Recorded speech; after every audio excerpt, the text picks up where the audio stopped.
ঝমঝমিয়ে বৃষ্টি, দুর্যোগপূর্ণ আবহাওয়া। সেই সুযোগে পুলিশ কর্তার বাড়িতে রাতের অন্ধকারে ডাকাতির ছক কষেছিল একদল দুষ্কৃতী। পরিকল্পনা অনুযায়ী নির্দিষ্ট জায়গায় জড়ো হয়েছিল তারা। যদিও শেষ মুহূর্তে রাতে টহলরত দুই সিভিক ভলেন্টিয়ারের তৎপরতায় ভেস্তে যায় সেই পরিকল্পনা।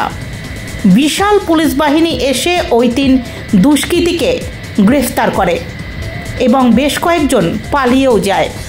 মঙ্গলবার গভীর রাত্রে মালদা জেলার হরিশ্চন্দ্রপুর থানার পুলিশের এই সাফল্যে প্রশংসায় এলাকাবাসীরা। জানা গিয়েছে, হরিশ্চন্দ্রপুর সদর এলাকায় পশু হাসপাতালের কাছে সাব ইন্সপেক্টর পদমর্যাদার পুলিশ কর্তা বিপ্লব দাসের বাড়ি, যিনি এই মুহূর্তে দার্জিলিং জেলায় কর্মরত। বাড়িতে কেউ থাকে না। ঘড়ির কাঁটায় রাত তখন 2টো বাজে।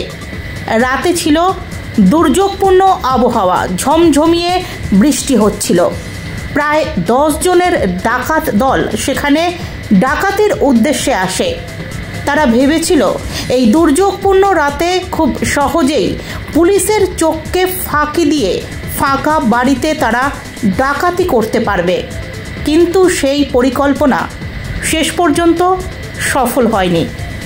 তাদের দেখতে পান দুই সিভিক ভলেন্টিয়ার, পিন্টু দাস ও বিট্টু দাস। তাদের সন্দেহ হওয়াতে তারা থানায় খোঁজ দেয়। তারপরেই হরিশ্চন্দ্রপুর থানার পুলিশ এসে 3 জনকে গ্রেফতার করে।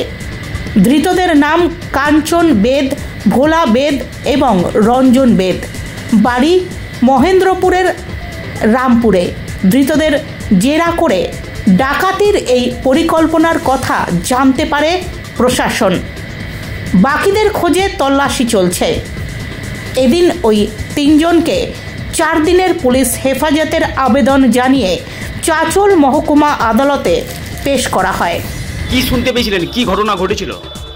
আমি তো রাত্রে সেরকম ঘটনা বলতে পারবো না, তবে সকালে এসে যখন দোকান খুললাম তখন শুনতে পেলাম যে এখানে 10 জন ডাকাত এসেছিল, এসে ডাকাতি করার চেষ্টা করেছিল। পুলিশ তখন পেট্রোলিংয়ে যাচ্ছিল। পুলিশ, এখানকার পুলিশ যথেষ্ট তৎপর এই ব্যাপারে। তো সঙ্গে সঙ্গে সেটা ধরা পড়েছে, 3 জনকে ধরেছে, বাকিগুলো পালিয়ে গেছে। এটা কার বাড়ি, যে বাড়িতে ডাকাতি? এটা শিবন্দি দাসের বাড়ি, মালদায় থাকে। আর ওর ছেলেও বর্তমানে পুলিশ অফিসার, সম্ভবত শিলিগুড়িতে পোস্টিং, জিলিংয়ে। যাই হোক, তো পুলিশেরই বাড়ি এটা।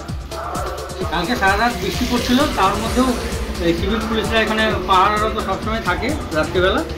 তো তাদের তৎপরতা এবং পুলিশের ভ্যান আসছিল সেই মুহূর্তে। তো ভাগ্যক্রমে সেই মুহূর্তে এসেছিলো, আর পুলিশ এমনিতেই তৎপর। তাদের ওই ডাকাতির যে ওদের প্ল্যান সেটা ভেস্তে যায়, আর 3 জনকে ধরে ফেলে, আর বাকিগুলো পালিয়ে যায়। বিরাট বড় একটা ক্ষতি হতো, বাড়িতে তো কেউ ছিল না।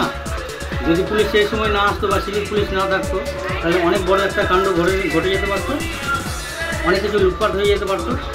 তো ধন্যবাদ জানাই আমাদের এখানকার পুলিশদেরকে, পুলিশ প্রশাসনকে, আর সিভিক ভলেন্টিয়ার যারা ছিল পাহারারত তাদেরকেও ধন্যবাদ জানাই। তাদের তৎপরতায় এই ব্যাপারটা ঘটতে যায়। আমার নাম পরেশ পাল। আমি তার সামনের দোকানেই আমি থাকি, এই দোকান করি, আমার প্রিন্টের দোকান।